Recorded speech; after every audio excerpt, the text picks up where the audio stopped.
بسم اللہ الرحمن الرحیم۔ السلام علیکم میرے عزیز و کارب۔ آج میں آپ کے لیے اللہ تعالیٰ کی ایک زبردست نعمت تربوز کا تذکرہ کر رہا ہوں، جسے میں اپنے بچپن سے کھاتا آ رہا ہوں، بلکہ آپ میں سے میرے سارے عزیز و کارب دوست ناظرین کھاتے ہوں گے اور پسند کرتے ہوں گے، سب کا پسندیدہ پھل ہے اور آج تک کسی جذبہ اور شوق سے کھا رہا ہوں، اس کے فوائد بھی حاصل کر رہا ہوں۔ میرے والد محترم حکیم تھے، جیسا کہ میں نے پہلے بھی عرض کیا تھا، میں ان کے بارے میں ایک پروگرام بھی آپ سے قریب ڈسکس کروں گا۔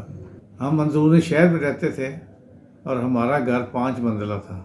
یہ 1955 کا دور تھا، ابھی بجلی یا پنکھے اے سی وغیرہ کا تو سوال ہی پہ تصور ہی نہیں تھا، اس لیے تمام لوگ سر شام مغرب کے بعد جو ہی تھوڑا سا موسم میں اچھے اثرات آنے تو لوگ چھتوں پر سوتے تھے، چڑھ جاتے تھے۔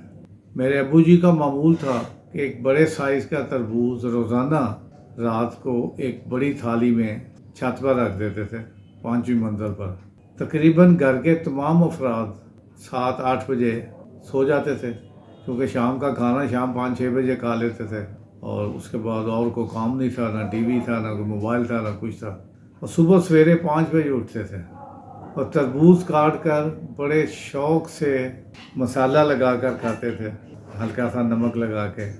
مجھے یاد ہے ہمارے ابو جی روزانہ اس کے فوائد ہم کو بتاتے تھے۔ یہ ہماری خوش بختی تھی کہ ہم جو بھی پھل یا سبزیاں کھاتے تھے یا استعمال کرتے تھے، وہ حکمت کے اس دائرۂ عمل میں جو بہتر ہوتی تھی وہ ہم کھاتے تھے۔ بعض چیزیں ناپسند بھی تھیں لیکن وہ کھانی پڑتی تھیں، اور ہم بڑے شوق سے کھا کر اسکول جانے کی تیاریوں میں مصروف ہو جاتے تھے۔ تربوز کے کیا فوائد ہیں، اس سے پہلے آپ میرا چینل سبسکرائب کر لیجئے اور نیچے دیے گئے بیل کے بٹن کو بھی دبا دیجئے، تاکہ ہماری ویڈیو آپ کے موبائل پر روزانہ پہنچتی رہیں، آپ کو گھر بیٹھے مل جائے کریں، اور آپ انہیں شیئر اور لائک بھی کر دیا کیجئے تاکہ وہ آپ کے دوست احباب بھی اس سے مستفید ہو سکیں۔ ناظرین، تربوز گرمی کے موسم میں اللہ نے گرمی برداشت کرنے اور گرمی کے اثرات زائل کرنے کے لیے پیدا کیا ہے۔ یہ سرد تر درجہ سوم ہے، ذائقہ شیریں ہوتا ہے، مگر ذائقہ مختلف علاقوں میں کچھ فرق کے ساتھ ہوتا ہے۔ کچھ ریتلی علاقے کی زرعی کناروں پر جو ہوتے ہیں وہ ریتلا سا اس میں ذائقہ ہوتا ہے، لیکن مٹھاس اس میں ٹھنڈ پیدا کرنے والی چیز اور ذائقہ تقریباً ایک جیسا ہوتا ہے۔ کھانے کے ساتھ ساتھ یہ کھیتوں میں زمین پر پودے کے ساتھ لگا ہوا بھی بہت قابل دید ہوتا ہے۔ اس کی بیلیں ہوتی ہیں لیکن یہ زمین پر پڑے ہوتے ہیں، آہستہ آہستہ یہ ڈیولپ ہوتے یہ 1 کلو سے 10-12-15 کلو وزنی تک بھی ہوتا ہے۔ اس کی خوراک 1 کلو تک ہے۔ اس کے کچے اور پکے میں فرق کرنا بہت آسان ہوتا ہے۔ یہ میں آپ کو اس کے دوسرے ابھی میں آپ کو عرض کرتا ہوں، ابھی میں آپ کو بتاتا ہوں، آخر میں جا کے بتاؤں گا کہ اس کی پہچان بھی ہے۔ آپ اگر تربوز لینے جا رہے ہیں تو میٹھا ہی لے کر آئیں اور پکا ہوا ہی لے کر آئیں تاکہ شوق سے کھا سکیں۔ ہمارے ملک میں گرمی اپریل سے ستمبر تک بھرپور ہوتی ہے اور ہم جتنا بھی پانی پیتے رہیں پسینہ سے نکل جاتا ہے۔ اس کمی کو پورا کرنے کے لیے تربوز کا استعمال بے حد مفید ہوتا ہے۔ یہ پیاس کو تسکین دیتا ہے، طبیعت کو نرم اور خوش و خرم رکھتا ہے، پیشاب عور ہوتا ہے، اور گرمی میں پیشاب کی جلن میں بے حد مفید ہوتا ہے۔ گرمی میں چونکہ ہم پانی کم پیتے ہیں تو پیشاب کی نالی میں بھی ایک جلن سی، اس کے تھوڑا سا اس میں آپ سمجھیں سوزش سی ہو جاتی ہے یہ گرمی کی وجہ سے، تو وہ تکلیف ہوتی ہے۔ اس سے آپ یہ آپ استعمال کرتے ہیں تو وہ بہتر ہوتا ہے۔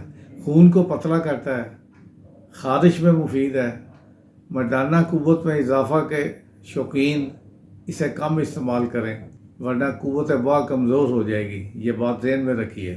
چونکہ ٹھنڈا ہوتا ہے 3 درجے کا، بلڈ پریشر میں مفید ہے، سردی کے موسم میں جوڑوں کے درد میں اضافہ کر سکتا ہے۔ تربوز خالی پیٹ کھانا چاہیے یا کھانے کے 2-3 گھنٹے بعد کھانا چاہیے، جب کھانا پوری طرح ہضم ہو کے نیچے اتر چکا ہو معدے سے، ورنہ ہاضمہ خراب کرے گا۔ دل کو فرق دیتا ہے، قبض کو فائدہ دیتا ہے۔ تربوز میں اللہ کریم نے وٹامن اے، بی اور سی بکثرت شامل کیے ہوئے ہیں۔ اس کے علاوہ اس میں کیلشیم، سوڈیم، پوٹاشیم اور گلوکوز پایا جاتا ہے۔ تربوز لو اور گرمی سے بچاتا ہے۔ اب شدید لو میں جاتے ہیں اور تربوز کھا کے جائیں گے تو آپ کو تحفظ دے گا۔ جگر کے امراض میں بھی بہت فائدہ مند ہے۔ ناظرین، اس کے کھانے میں ایک احتیاط بے حد ضروری ہے کہ اسے ہلکا نمک اور مسالہ لگا کر کھائیے، ورنہ پیٹ میں افارہ پیدا کرتا ہے اور دیر سے ہضم بھی ہوگا۔ ناظرین، ہر شخص کی یہ تمنا ہوتی ہے کہ وہ اپنے لیے پکا ہوا لال، سرخ اور میٹھا تربوز لائے، مگر سب لوگ اس میں کامیاب نہیں ہوتے۔ پکا ہوا میٹھا تربوز لینے کے کچھ طریقے ہیں جو میں آپ کو بتاتا ہوں۔ آپ تربوز خریدنے جب جاتے ہیں تو یہ آپ کے لیے بہت امتحان ہوتا ہے۔ کہیں کچا ہی خرید کر گھر لے آئیں، سب سے یاد بیٹھے ہوں کھانے کے لیے، تو تربوز سفید رنگ کا نکلا ہے یا ہلکا سا پنک گلابی سا نکلا ہے۔ قیمت دیکھ کر بھی اگر آپ کچا تربوز لے آئیں تو کچا تربوز نہ تو فوائد رکھتا ہے اور نہ ہی اس کا ذائقہ ہوتا ہے، لیکن چند آسان طریقوں سے اس کی پہچان کی جا سکتی ہے۔ عام طور پر گہرے سبز رنگ یعنی گہرا ہرا اور وزنی تربوز ہی، وزن آپ اٹھا کے دیکھیں تو اس کو وزنی نظر آئے گا، میٹھا اور پکا ہوا ہوتا ہے، جبکہ ہلکا سبز اور ہلکا ہرا رنگ اور سخت قسم کا تربوز کچا ہوتا ہے۔ جب اس کو آپ دبا کے دیکھتے ہیں نا تو کچا اس کو آپ کو لگ جائے گا یہ سخت ہے۔ تربوز کی شناخت میں اس کے رنگ کی ایک خاص اہمیت ہوتی ہے۔ اگر تربوز پر ایک زرد رنگ کا بڑا سا دھبا اس کی سکن پر، چھال پر موجود ہو تو یہ سمجھ لیجئے کہ یہ تربوز پکا ہوا ہے، لال ہے اور میٹھا ہے اور کھانے کے لیے بہترین ہے۔ اس کے وزن سے بھی اندازہ لگایا جا سکتا ہے۔ اگر وزنی ہو تو ظاہر اس میں پانی ہوگا، بھرا ہوگا، اس میں بھرپور ہوگا تو وہ پکا ہوا ہوگا۔ سبز رنگ اور ہلکے وزن والے تربوز پکے ہوئے نہیں ہوتے۔ تربوز کو اٹھا کر بجا کر بھی دیکھیے، آپ نے دیکھا ہوگا کچھ لوگ اس کو ایسے لگا کے ایسے تھپ تھپ کر کے دیکھتے ہیں، اس سے پتہ چل جاتا ہے کہ اس میں پانی ہے، یہ میٹھا ہے یا کچا ہے۔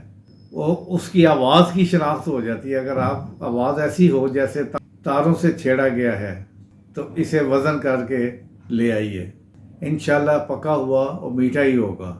ناظرین، کل کسی اور نعمت کے ساتھ حاضر ہوں گا۔